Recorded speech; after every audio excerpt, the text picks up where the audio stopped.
I think they felt that, you could only go so far with it, and then you'd have to change the character and nature of the show. I mean, if you had Matt and Kitty have an on-screen love affair, then, they'd have to get married or something, and then, you'd have a different show there. For 20 years, James Arness defined television history as Marshal Matt Dillon on Gunsmoke, one of the longest-running shows of all time.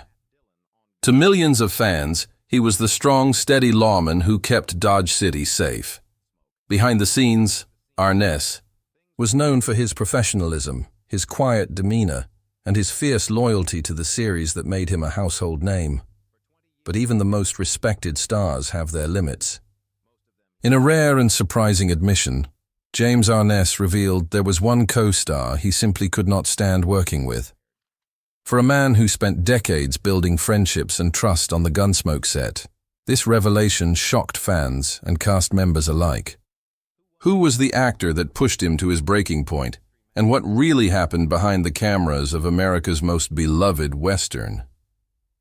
The answer reveals a side of James Arness few ever expected to see. To understand James Arness's shocking admission about the one co-star he hated working with, we first have to understand the man himself. Born in Minneapolis in 1923, Arness was never the typical Hollywood hopeful. Standing at a towering 6'7", he initially struggled to find roles that fit his unusual frame. But when he finally landed the role of Marshal Matt Dillon in Gunsmoke in 1955, his career changed forever. For 20 years, Arness carried the series, becoming a staple in American households and a legend of television history. He wasn't just acting the part of the lawman, he embodied it. Off-screen, his personality mirrored much of Dillon's, quiet, steady, and a bit reserved. Cast and crew often described him as deeply professional, fiercely protective of his role, and remarkably loyal to the people he trusted. This sense of loyalty extended to his colleagues. For years, the cast of Gunsmoke was considered one of the tightest-knit ensembles on television. Milburn Stone as Doc Adams, Amanda Blake as Miss Kitty, and Dennis Weaver as Chester Good became almost like family to Arness. They weren't just co-workers. They were part of a television dynasty that endured long after most shows had come and gone. But loyalty and professionalism don't mean Arness got along with everyone. His quiet, methodical approach to acting sometimes clashed with cast members who had bigger personalities or different ideas about how the show should run. Unlike many actors, Arness wasn't interested in Hollywood gossip, flashy lifestyles, or ego-driven rivalries. His focus was always on the work. And when someone disrupted that focus, he didn't forgive easily. The endurance of Gunsmoke also added pressure. Filming 20 seasons meant endless hours on set, long shooting days, and countless episodes where chemistry between actors was key. Any tension, even small, could fester under that kind of workload. While Arness rarely spoke negatively of others, when he finally admitted that there was one co-star he simply hated working with, it was a revelation. Fans who had long admired him as steady, almost stoic, suddenly saw another side, the human side of a man who had his limits. At first glance, it might seem surprising that Arness, known for his patience and quiet leadership, could harbor such animosity. But in Hollywood, even the most professional actors encounter clashes of personality, ego, or values. For Arness, this wasn't just a petty disagreement. It was a matter of principle, one that lingered long enough for him to publicly acknowledge. Years later, so who was this co-star that drew such ire from one of television's most respected legends? To answer that, we need to dive into the behind-the-scenes world of Gunsmoke, where not everything was as picture-perfect as it appeared on screen. From the outside, Gunsmoke looked like the ideal set. The show ran for 20 seasons, delivering over 600 episodes, and during that time, audiences believed the cast had the same kind of chemistry off-camera as they displayed on screen. For the most part, that was true. James Arness developed lifelong friendships with Milburn Stone and Amanda Blake, and he deeply respected their professionalism and commitment. Yet even in such a long-running series, not everyone fit perfectly into the puzzle. Arness was a reserved man. He wasn't the type to socialize much outside of work, preferring to spend time with family or quietly retreating from the Hollywood spotlight. But on set, he expected professionalism, respect, and above all, a shared dedication to the show's success. While some actors rose to that expectation, others were more concerned with their own spotlight. And that's where tensions began. The fee. Gunsmoke's set was demanding. Episodes were filmed under tight deadlines, sometimes with grueling hours that tested the endurance of both cast and crew. Arness, carrying the weight of the lead role, had little patience for anyone who wasted time or treated the show lightly. His leadership style was quiet but firm. If someone was unprepared, disruptive, or egotistical, he noticed, and though he wasn't one for public confrontations, his disapproval carried weight. The cast and crew often recalled moments of unease, particularly when a guest star or recurring actor clashed with Arness's methodical style. His towering presence alone could intimidate, but his silence often spoke louder than words. When he was unhappy, it was clear. Over the years, small disputes simmered on set, usually manageable, quickly forgotten as episodes wrapped. But there was one working relationship that never recovered. According to crew members, the tension was palpable whenever Arness shared scenes with this particular co-star. The chemistry that looked effortless on screen masked an undercurrent of real hostility off-screen. Unlike his deep camaraderie with Stone and Blake, Arness's interactions with this cast member were curt, professional, and sometimes strained, to the breaking point. Whispers of arguments, disagreements about dialogue, and clashes over acting styles floated around the set. While Arness remained calm, his dislike was no secret to those who worked closely with him. The longevity of Gunsmoke magnified the problem. When you're working with the same people day after day for decades, small grievances can fester into deep resentment. And Arness was not the type to forgive or forget once his trust was broken. He valued loyalty above all else, and to him, this co-star had crossed a line. Behind the camera, the rest of the cast sometimes played peacemaker, smoothing things over to keep the production running smoothly. After all, Gunsmoke was a massive success, and personal drama couldn't be allowed to jeopardize its momentum. Still, the tension remained, lingering in subtle ways that only insiders truly noticed. For fans watching at home, none of this was visible. The professionalism of Arness ensured that the conflict never overshadowed the show's storytelling. But once the cameras stopped rolling, everyone on set could feel the divide. Years later, when Arness finally revealed his feelings publicly, it confirmed what insiders had long suspected. The Marshal Dillon everyone admired wasn't immune to frustration, and there was indeed one co-star he simply could not stand.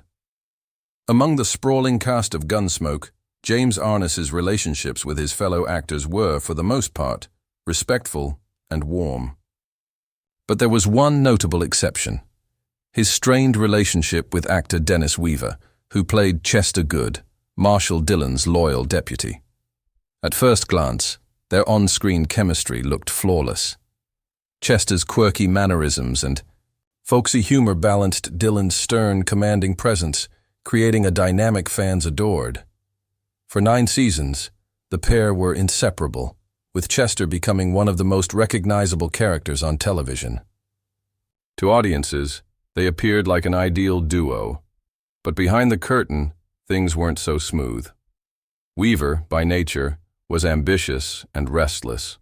While he respected the show, he longed for bigger opportunities, more dramatic roles, and recognition, beyond the shadow of James Arness.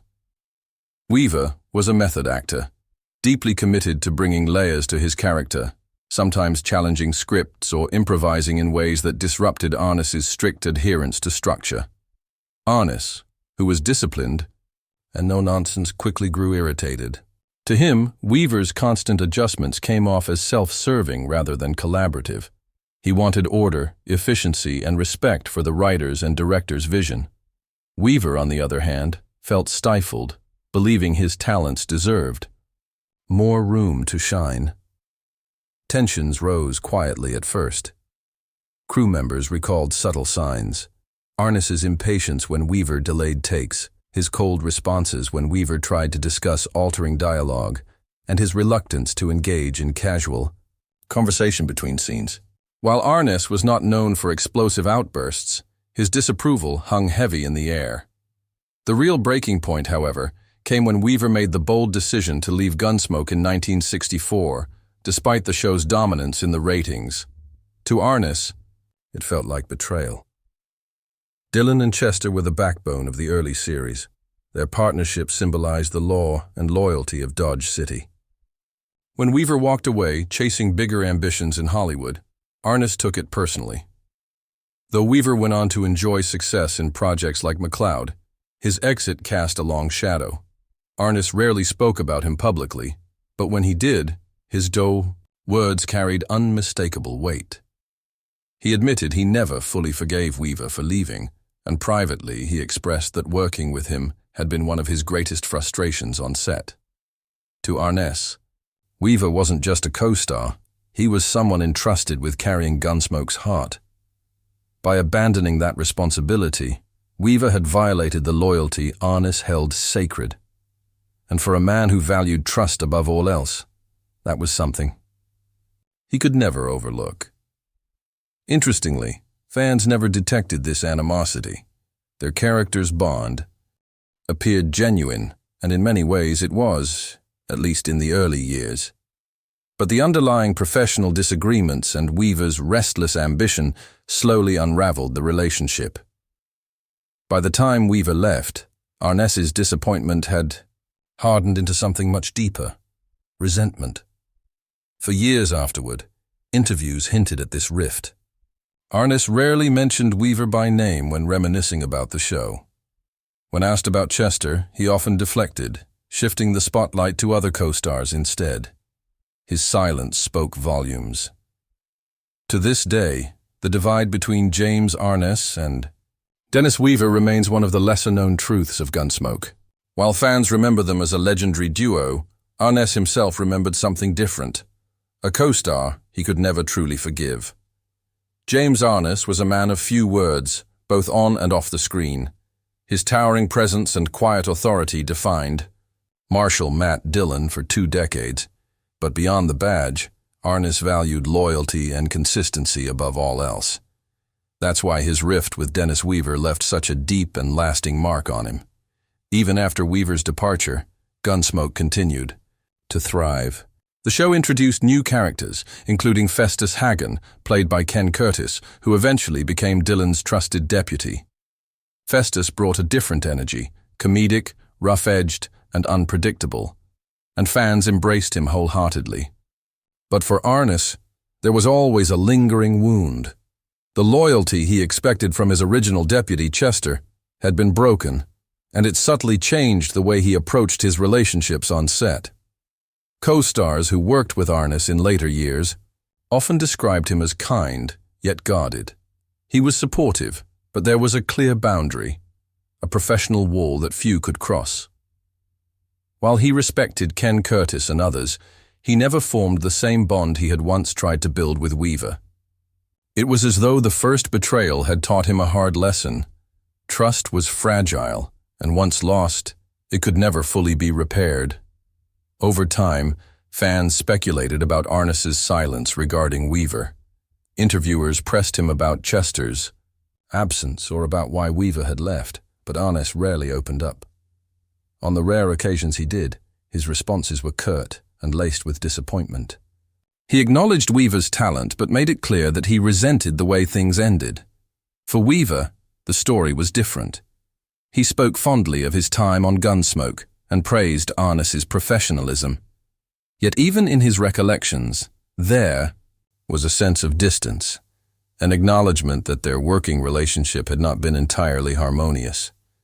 Weaver's ambition carried him forward, while Arness's sense of duty bound him to Dodge City until the very end. This clash of philosophies, ambition versus loyalty, symbolized something larger about Hollywood itself. Actors like Weaver wanted to explore, expand, and reinvent themselves. Arness, however, believed in the power of dedication in building a single role into something timeless.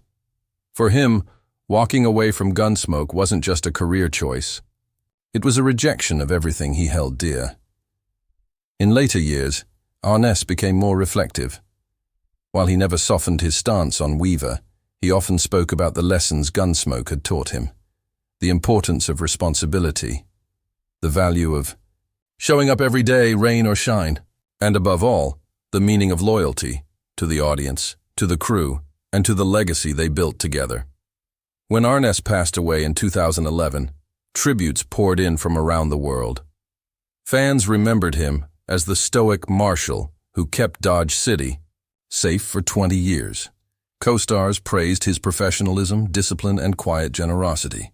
But the story of his rift with Dennis Weaver remained a hidden chapter, one that revealed a more vulnerable side to the man behind the badge. In the end, James Arness's legacy is one of strength and endurance, but also of unhealed wounds. He gave his life to a role that became larger than television itself. Yet he carried with him the memory of a partnership that never lived up to its promise. And though he may not have said it outright, his silence was clear. Dennis Weaver was the one co-star he truly hated working with.